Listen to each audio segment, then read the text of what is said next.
Hello everyone. In this video, we'll be solving problem 36, valid Sudoku. The problem statement is, we are given an n by n Sudoku board. We need to determine if it is valid or not.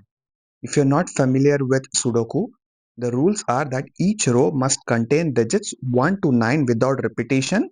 Each column should have the same, that is 1 to 9 numbers without repetition. And each 3 by 3 sub boxes in the entire 9 by 9 grid should have the numbers 1 to 9 without any repetitions. So if the board satisfies all of the three criteria, it is a valid Sudoku. I hope you are able to understand this problem statement and the rules to solve Sudoku. Now let's switch to whiteboard and discuss this in detail. As we have already identified, there are three entities of this problem: rows, columns, and boxes. As we want unique elements in each of the rows, columns, and boxes, the best data structure to use here is a set, as it offers O of 1 time complexity for lookups. To solve this problem using set, we'll create three collections of type array of sets for rows, columns, and boxes. Iterate through all of the elements in the input board and check if each of the value exists in the corresponding collection in rows, columns, and boxes. If the value already exists for the corresponding row, column, and box, we can simply stop the iteration and return false. Else continue the iteration through all of the elements on the given board until the end, and if no such duplicate values are found, return true. As the board size is 9 by 9, we have 9 columns, 9 rows, and 9 boxes. So the collection that we are using for rows, columns, and boxes will also be of the same size, that is 9 by 9. And each row in the collection represents the corresponding row, column, or box. So all of the values in that record should be unique. Let's do a couple of runs to get a better idea. Starting with the first element 5, the corresponding position is 0, 0, that is 0 row, 0 column. In the rows collection, we don't have 5 for index 0, so we'll add 5 to it. Similarly, for the columns collection, we don't have 5 in column 0, so we'll add 5 to it. And for box 0, as the first element is in the first box, that is 0, so we'll add 5 at the 0th entry. Moving on to the next element 3, the corresponding position is 0, 1, that is row 0, column 1. Repeating the same check as before, and we'll add 3 to row 0, column 1, and box 0. We'll repeat the same process for all of the elements in the grid when making sure the values are not being repeated. This is a valid Sudoku board, so the output will be true. Let's alter the board and make it invalid to cover that case. I have added one more 5 to box 0, making it invalid. So let's complete the iteration for all of the elements before that so that we can process 5 at the end. Moving from left to right and top to bottom, I have processed or added all of the elements before 5.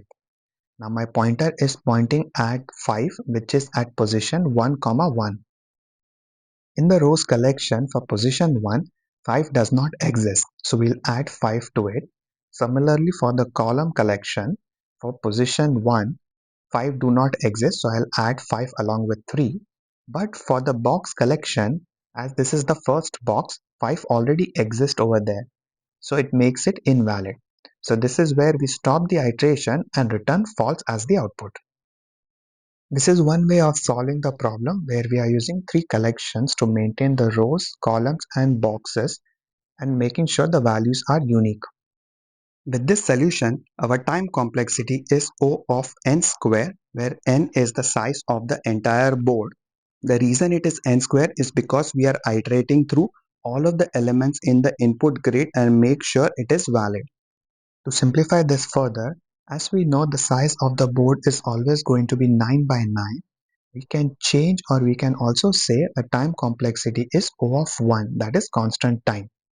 Similarly, the space complexity is going to be O of n square, as we are using three collections to maintain if the records or the numbers are being repeated or not. As the size of the board will not change, as that is it will always be 9 by 9, we can simplify it to say the time complexity is O of 1, that is constant space. I hope you are able to understand the explanation. Let me show you how we can implement the very same approach using Python. In this Python implementation, I've created three collections to record the values for rows, columns, and boxes.